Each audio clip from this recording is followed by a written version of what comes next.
Ya, saudara-saudara, sekarang saya ada di Sibea-bea, daerah Samosir, di Danau Toba yang besar ini. Dan di sini akan dibangun suatu patung yang besar sekali, yaitu patung yang akan melebihi patung Yesus di Rio de Janeiro, Brasil. Nah, saudara, diberkati oleh Tuhan, apakah dengan patung maka pertanda ada penyembahan berhala? Bukankah di dalam ke-10 hukum atau Ten Commandments berkata bahwa jangan ada padamu patung yang menyerupai apapun yang ada di langit, yang ada di bawah bumi, dan sujud menyembah kepadanya. Saudara, yang pertama kita belajar dulu bahwa larangan membuat patung itu adalah pada pribadi pertama, bukan pada pribadi kedua dan pribadi ketiga. Yaitu bahwa jangan membuat patung yang menyerupai apapun, yaitu memfokuskan, melokuskan atau mendeskripsikan Allah pribadi pertama dalam sebuah wujud. Jadi Bapa, Anak, dan Roh Kudus, Bapa yang dilarang untuk dideskripsikan. Jadi larangan membuat patung, yang pertama kita belajar adalah bahwa yang dilarang adalah dilarang membuat pribadi pertama. Yang kedua, kenapa berbicara tentang patung?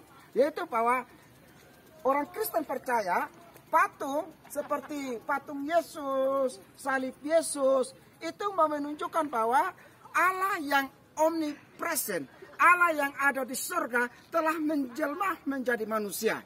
Kita memang bukan percaya kepada patung dan salibnya, tapi itu adalah simbol visualisasi kehadiran Allah yang Maha Kuasa melalui Kristus di sini. Dia berwujud, dia bertanda, dia dapat dikenal. Kenapa? Karena di dalam Perjanjian Lama sering kita ketemu yang disebut dengan istilah Teofani dan Kristofani. Teofani dan Kristofani itu menunjukkan bahwa Allah menampakkan diri tetapi tidak bisa permanen. Hanya menampakkan diri, sebentar dia pergi, sebentar hilang. Tetapi Allah yang menjelma menjadi manusia, yang dipatungkan atau diselipkan, itulah Allah yang permanen. Jadi dengan adanya inkarnasi memaksakan Teofani dan Kristofani berhenti ada dan digenapi di dalam di dalam inkarnasi, yaitu Yesus Kristus. Yang ketiga, belajar tentang patung, yaitu bahwa sehebat-hebatnya patung seperti apapun, sekali lagi, sehebat-hebatnya patung yang dibuat oleh manusia seperti apapun, tidak akan melukuskan, memfokuskan, menghadirkan Allah di dalam pribadi itu. Tetapi yang kita mau lihat di sini adalah bahwa ini memberikan sebuah simbol, ingin memberikan sebuah simbol bahwa Allah yang Almighty, Allah yang hadir di surga, Allah yang begitu hebat, Allah penguasa langit dan bumi, Allah di surga, Allah menciptakan langit dan bumi, berwujud dan nyata.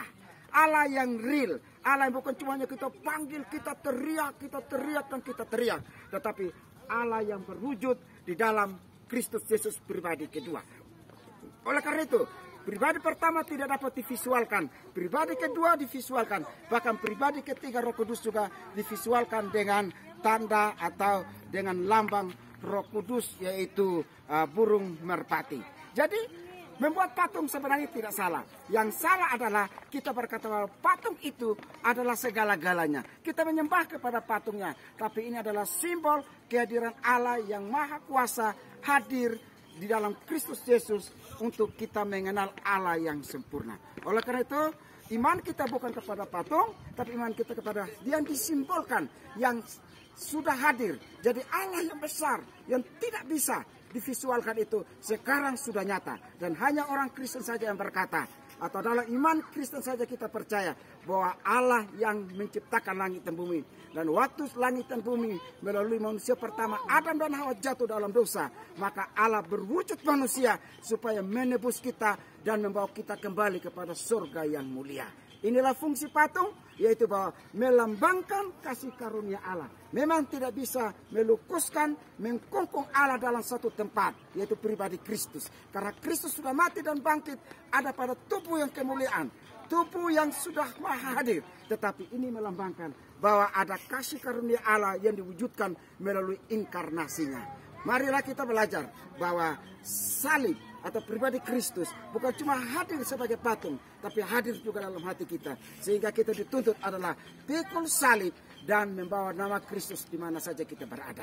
Kiranya dengan kita belajar dari patung, pertanda bahwa Allah kita adalah Allah yang maha hadir, Allah yang bukan cuma diteriakin, Allah yang cuma hanya sepertinya disembah tidak dikenal, tapi Allah itu berwujud di dalam Kristus Yesus yang telah lahir dan 2000 tahun yang lalu mati dan bangkit bagi kita.